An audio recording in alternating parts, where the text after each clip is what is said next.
It's very easy to feel invisible here.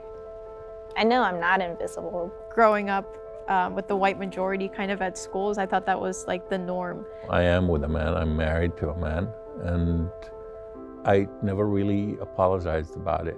I hope, because I have grandkids, that it does change. You know, as long as the Steelers and the Pens are winning, everything's great. And we need to get past that, because that's not true. That's not true for anybody.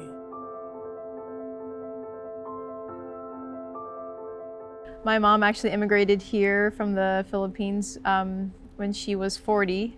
I'm first generation Mexican American. I originally grew up on the north side of Pittsburgh. I was born in Medina in the west of Saudi Arabia, and but I'm Palestinian. I grew up in Point Breeze in a slightly more mixed neighborhood.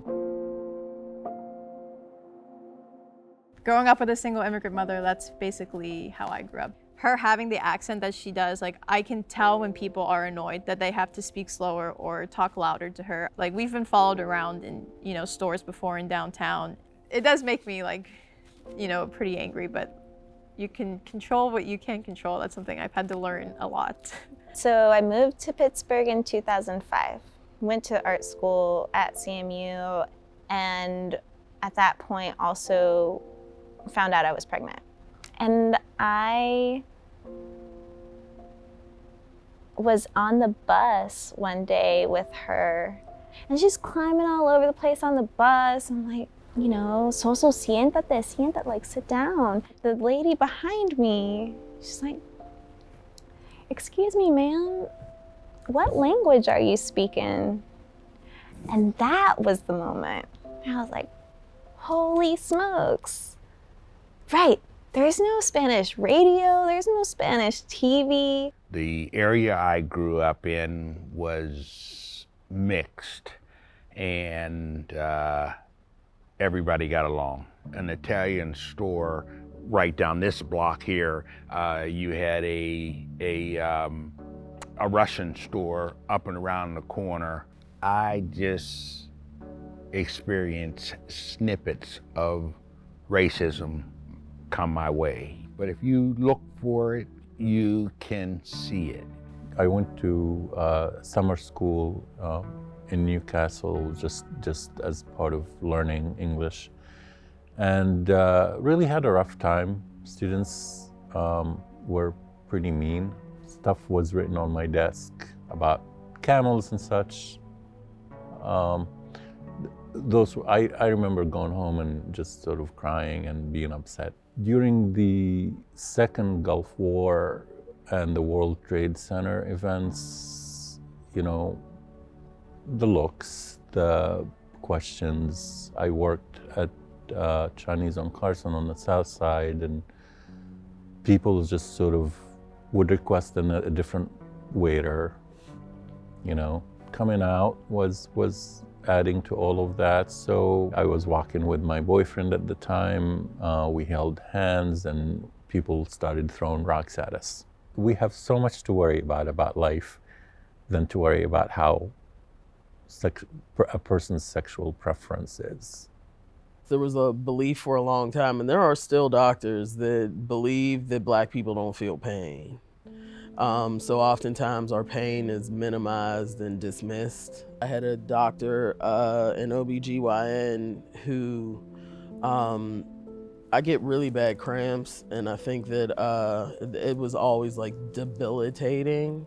And a friend of mine at that time was also seeing the same doctor, and she also had bad cramps. She prescribed her some prescription strength where she just had to take one pill, and I told her at the time, I'm taking like 1,200 milligrams of ibuprofen every 4 hours.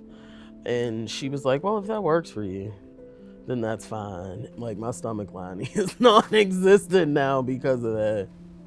So you have to learn how to advocate for yourself in the medical community and pretty much any setting. My one friend, he had an orange GTO, and he lived in the West End, you know. So the three of us are in the car, we're coming across the West End Bridge onto the north side.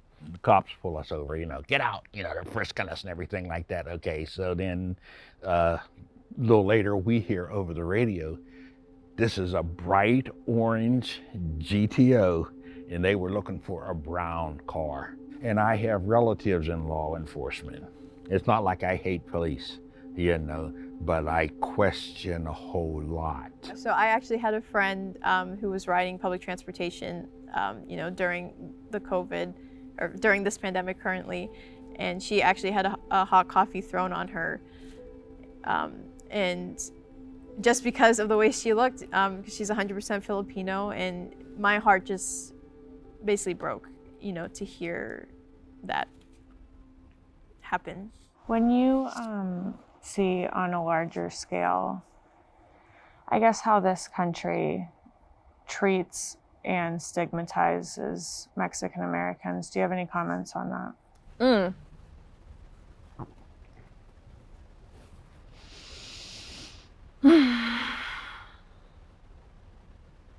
Our babies are in cages.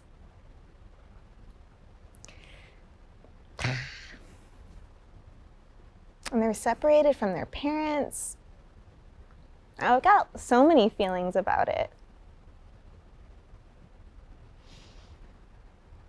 I can't articulate them though. They just come out like this. There's so much pain. I don't know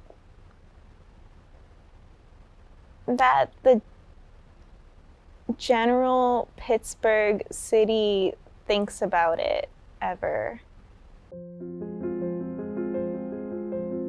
One thing I did notice about Pittsburgh when I moved here is all the bridges.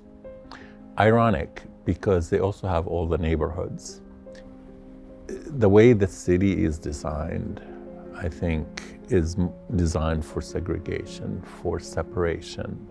And then, if you ever want to talk about it in an arena that could bring about change, and I'm thinking specifically city government, county government as well, there's an immense amount of pushback.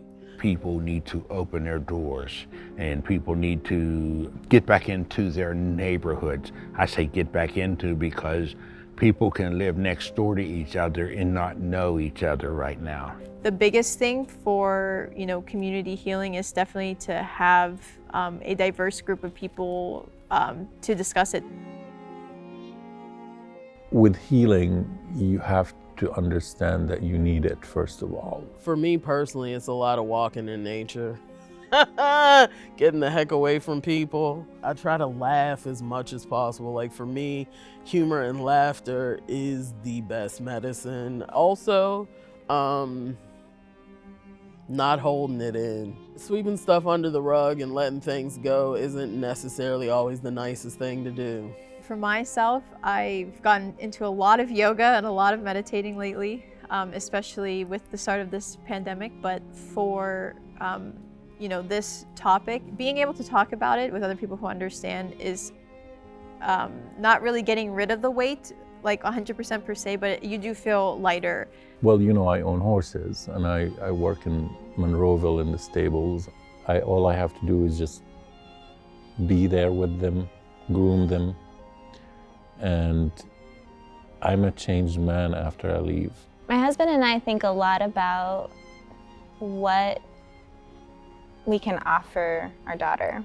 What we contribute is about where her family is from. Right now, I'm also in the process of actually learning Mexican history and pre-colonial Mexican history. That's been really healing too. Pittsburgh has been very good to me in many ways. Even with the experiences that I experienced, I've lived through it. I still have hope. Not only that, but I think Pittsburgh is beautiful. I love the hills. I love finding tiny little nooks and crannies. Every little neighborhood is almost like its own little fiefdom.